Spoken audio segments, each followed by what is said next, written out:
half the battle is Shopify. And what I mean by that is half the battle is your conversion rate. You can double and triple your traffic to site, but what ends up happening is if you're not optimized properly on site first, it's not a good use of our marketing dollars because you're spending to a site that doesn't convert. Hello and welcome to another episode of the Ecommerce Coffee Break podcast. If you're running paid ads and feel stuck, you're not alone. Many brands are spending more but not seeing real growth.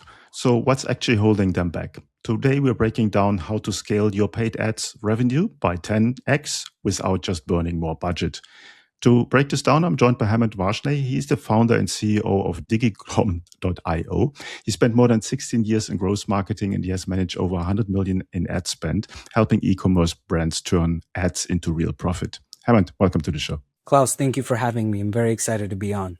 Exciting topic, paid ads, Meta, huge topic, always something new there. So let's start simple. Most Shopify brands run ads. Why do they still struggle to scale? That's simple question. It's a complex answer, right? There's a lot of Shopify brands that are launching. So if you think about like a just launch category, right? Like we're doing like a couple $1,000s a week. The question that we first need to look into is traffic source, right? And also conversion rate.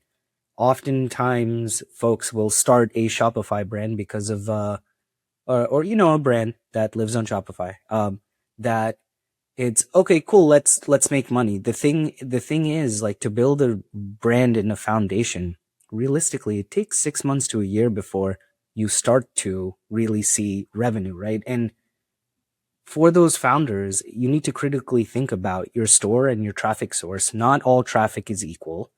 That's very important. You need to know who your consumer is. You need to know their personas. And then ultimately you need the data so that you can start optimizing and building better. And that's the starting point for brands that are doing, let's say, 1 million, 2 million, 3 million right now, and even more, right? Like we have some brands that are doing 100 million.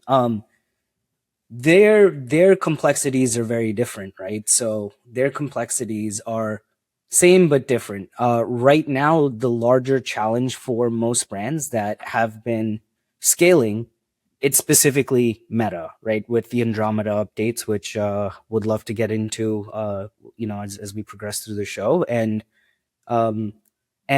with that, half the battle is Shopify, right? And what I mean by that is half the battle is your conversion rate. You can double and triple your traffic to site, but what ends up happening is if you're not optimized properly on site first, it's not a good use of our marketing dollars because you're spending to a site that doesn't convert.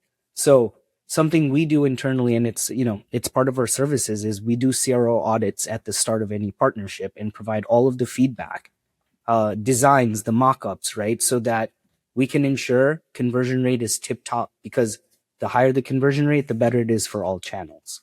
I think it's a very important point that you made there. It's a very smart move to start really from working your way from the checkout through the category pages, through the product detail pages, and make sure that you convert there, because otherwise you're just throwing money out of the window when it comes to paid advertising. And I want to dive into Meta, because Meta has I know, and I'm spending on Meta myself for, the better part of 10 years, has gone through several or multiple of iterations and changes in their strategy. And now the latest is Andromeda. And our listeners might have heard about it, but might have not really an idea what it stands for. Can you explain in simple terms what Andromeda is? Sure. So Andromeda is a new meta algorithm that focuses its targeting based on creative. And the primary reason Meta created this is with the advent of AI, a lot of folks started developing creatives for A/B testing, right? Like, let's say last January, the year prior, you would run a very similar ad, maybe different copy on it to understand what messaging is working. Is it benefits? Is it this specific hook, right? And so because there were so many ad launches happening, the Andromeda, like Meta decided to build this Andromeda system where it, instead of us using the old way of, hey, here is an audience, let's say it's biohackers with this 5 creatives and these 5 different headlines, right? Um, and we figure out which one works. Then we develop other creatives using the same headline, or vice versa, right? Um, what Meta is now doing is it's taking all similar creatives and bucketing it together. It's analyzing the whole creative and then using that to find the persona or the user that fits what Meta has categorized. So why that is challenging for a lot of marketers is, one, half the marketers don't know that the system changed. They're like, oh, Meta is doing bad. Meta is doing bad. Is Meta doing bad for you in this moment? Yes, but it's all about setup and structure, right? Like just like how you run Google campaigns in a specific structure, and over time that evolves and changes, right? Like from single keyword ad group to multi keyword themed ad groups, right? To get more volume, you have to do the same thing on Meta. It's going to start with the structure of how you are testing, what you are testing, and understanding that the algorithm's creative take rate is about variety. It's not, it's no longer about A/B testing and getting spent behind creatives that are, almost identical. Hmm. Now, obviously, there's a complete mind shift there. And as I said, half of the people don't know that Andromeda is working that way, and the other ways are sort of trained to think in audience and custom audiences. And I don't know, really nailing it down, which was true for a long, long time. Now it's working another way. A lot of brands might have issues trusting the algorithm. What's your take on that? I mean, we have an issue trusting the algorithm, right? But in our business, because we're working with a multitude of clients, and we're managing a lot of money. Like annually, we're managing upwards of $40 million this year, and so I like what I'd like to call out is no two accounts run exactly the same. Uh, Meta's entire goal, which is kind of contradictory and nuts to me, is their entire goal was, hey, let's set up this system. You don't have to think about targeting. You just upload your creatives. The system will go find the users and convert, right? And why I'm bringing this up is because, sure, that's what the system's supposed to do. But the actual impact of it for brands of all sizes, the way we are running campaigns for each brand is different because the structure is different. The take rate on a vertical for a creative is different. And of course, each partner's goal is different as well, right? So, like, structurally, what we have set up initially is we have our initial campaign, which is our testing campaign, and we're launching ads in batches by week. So, before you might set up, a campaign, have all of your audience targeting broken out, and run similar creatives across them. The way we're doing it to get around this is you have your batch. Let's say this is the week of April 20th.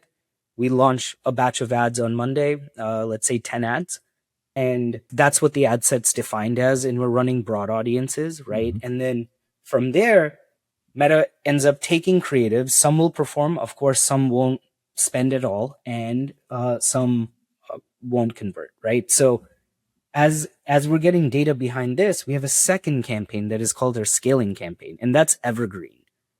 That is where our budgets are highest. And first, we need to build out the testing campaign. Then, second step is the scaling campaign. We're graduating all of the winners from each batch into scaling and letting it run there at scale. Scale can mean different things. For some partners of ours, it's $30,000 a day on Meta. For other partners, it's $1,000 a day. But the system is similar, right? And then with partners that are like, oh, we need creative, we need creative, we need creative. It's not just about creative volume. What we've also learned is once you have this system set up, and then there's also another layer to add in, CBO versus ABO, right? Where do we want to get ad spend behind? What are minimums? Are we using cost cap or target ROAS campaigns, right? Yes, over time, each client, we're building in a different strategy that works. The algorithm, once you have the structure works, it's our responsibility as media buyers to figure out what structure works for the account.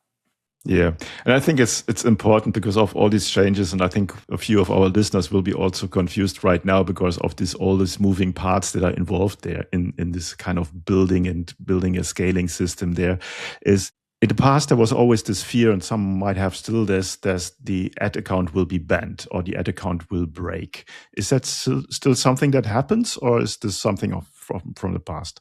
It depends on what vertical you're in, right? If you're in health and wellness and you're making some wild claims, your ads will get rejected. You might get banned for sure. If you're in like for example a CBD vertical, right, and you're talking about CBD instead of hemp, and your pages aren't clean, you'll get banned, right? But if you're running skincare or pet products and your claims aren't wild, and you shouldn't be running wild claims. It's just not good for your brand. Uh, Running something that's kind of clickbaity, and that's my personal belief. But yes, the answer is yes, that can still happen, but it fits in a very specific category, or if you're running specific ad styles like before and afters on humans, Meta doesn't really love that, right? So sometimes it will reject an ad, other times it won't.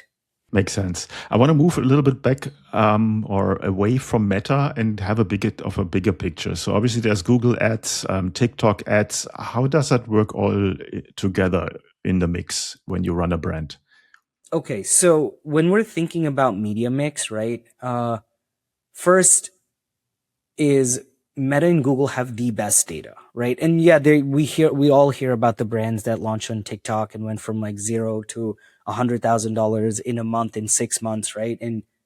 But that's not every brand. That's like one in like 10,000 brands, right? Like it happens. You hear about the great story, but it's not as often as most folks think, right? So I just want to start off with that.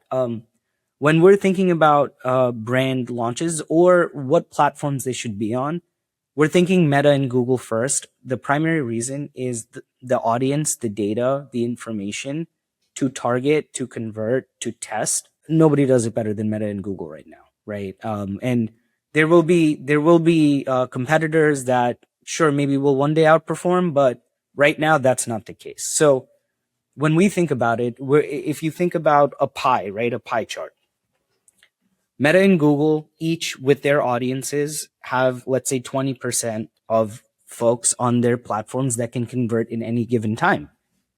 We want to figure out how do we hit a specific ROAS, CAC, and MER target, right? Ultimately, but ROAS, CAC, CPA target first on platform or using an attribution platform like Triple Hill or Northbeam, and hit the 20%, right? Let's maximize the available market there. And that's a lot. It's a huge market share, right? And now when your budgets start to scale and you're at 50K, then 100K, then 200K, then 500K, like a million, we have partners where we're spending $1 million plus a month, right? So with those partnerships, then it's all about incrementality. And so how do you get incrementality? It's sure you can keep scaling, but you eventually hit a point of diminishing returns on the ad platforms, depending on the vertical you're in. And with that, we want to expand into other platforms, right? So can we tap into a new audience on TikTok, on Reddit, on Pinterest, on Criteo, on AdRoll, Vibe, right? AppLovin. There's all these other platforms where we can tap into new audiences, but those audiences, just because they exist, doesn't mean that they're the same as Meta and Google. So, I'll give a TikTok example, right? TikTok's TikTok's audience is much younger versus Meta and Google, like just typically. So if you're selling a $200 product and you're using, some form of GMV campaigns on TikTok, you might not be able to scale it, right? Because that audience doesn't have buying power. So when you're thinking about where should I expand, it shouldn't just be, oh, everybody's doing TikTok. It should be, hey, here is where my audience exists. Here is where incrementality can happen. And when I'm running this test, I'm going to run this test for a month, 6 weeks, 8 weeks to crack the code, just like you did on Meta and Google in the early days. Yeah, I think it's very important. In the beginning, you mentioned understand your audience first, specifically for new brands. That takes usually much longer than you might anticipate in the beginning. And once you figure out who your audience is, get really good in one platform and then move to the next one. I think that's a really good example that you gave there. Now, you said you're working with a lot of brands. Who's your perfect customer? What kind of industries, verticals do you work with? We do a lot of business in health and wellness. We love working in the pet category, skincare, beauty, CPG. We do a lot of work in CPG, everything from, meal kits to foods to pasta to, toothpaste, right? There's just quite a lot in the CPG category. We also work in travel. Essentially, the verticals we work with are, or the partners we work with, right? And who's a good fit is brands that are typically spending 50-ish K or more. We again, like our media spends go from around 20K to all the way to 1.2 million a month. And 33% of our business is, let's say, 20 to 100K. 33 is between 100 to 500, and 33 is 500 and up, right? So, but what is most important is you're a Shopify store, Shopify brand, right? And with that, you are a partner that also understands digital, right? You have some understanding of digital. That is important because as we are speaking through conversion rate and why CPMs are high, and here are the challenges we're seeing, and here's how we're going to solve for it, right? It's great to have a partner that understands and we can have a great conversation about and with, so that you can challenge our thinking, we can challenge your thinking, and then we build a program together. That is so important. In my best times, I spend about 50,000 a month on Facebook. And by then you grow into it. And by then you should have a good understanding of what you're doing there. And then it's important to really, and that's one of my key business guidelines that I have, understand the process and then find someone who's better than you and can scale. And this is exactly the growth plan that we see here. Could you share some success stories or case studies of businesses that you have worked with? You don't need to name the brand. I'll talk a little bit about how we work with partners, right? Because like not every partner is the right fit for us, and it could be a number of different reasons. So what we always do with any brand before signing any contracts is we run a thorough media audit. We want to understand what's happening in Shopify, what's happening on your checkout funnels, what's happening in ad platforms, Meta, Google, right? In this example, and so we will audit, and those audits are supposed to answer an internal question for us. Yes, we can hit your goal. Yes, we can hit your goal, but we need to do X, Y, and Z. No, we cannot hit your goal, right? So these audits take us 10 and a half hours to put together to 12 hours. We cover them over a 1.5 hour call. We don't charge for them specifically because we want to know if we can hit your goal. So we do all the legwork up front. And why I'm bringing this up is we recently we did a webinar back in January, and we did a live audit for a partner on this webinar. And so that partner ended up working with us. And towards the end of February, when we got to March, we were able to increase their ROAS by restructuring their campaigns, deploying creatives properly, fixing their Google feeds. And we increased ROAS from essentially February to March by 49%. Conversion rates skyrocketed, CPCs drop, and that was a big structural shift and lift for them, right? Because they weren't set up for Andromeda, and they had a lot of issues on Google, which we fixed. And now that brand is continuing to scale. So like the overall lift, this number I don't have exactly, but we went from a 49% lift, and then now I have to double check this number, but I'm pretty sure we're around like 60 to 75% lift, right? And now what we're doing is we're actually scaling budgets significantly, and we are adding in new ad platforms. Yeah, I think it's good to have someone external looking at what you do in your business. Because sometimes you don't see the forest because of the trees, and then you have like organically grown chaos in the background, and somebody coming with fresh eyes and expertise and really cleaning it out is definitely a huge benefit for your business. Now, how does your pricing structure work? How do you charge? We have a tiered structure. We have a growth plan, core plan, going all the way up to an enterprise plan. And our pricing structure is the greater of a retainer or media spend. As our partners grow, they will grow into the other tiers, which eventually allows them to have more services at a greater discount. And in terms of the services, right? What we do, we don't a la carte our services. We essentially act as our partner's head of growth. We do budgeting and planning with them. We develop creatives in house.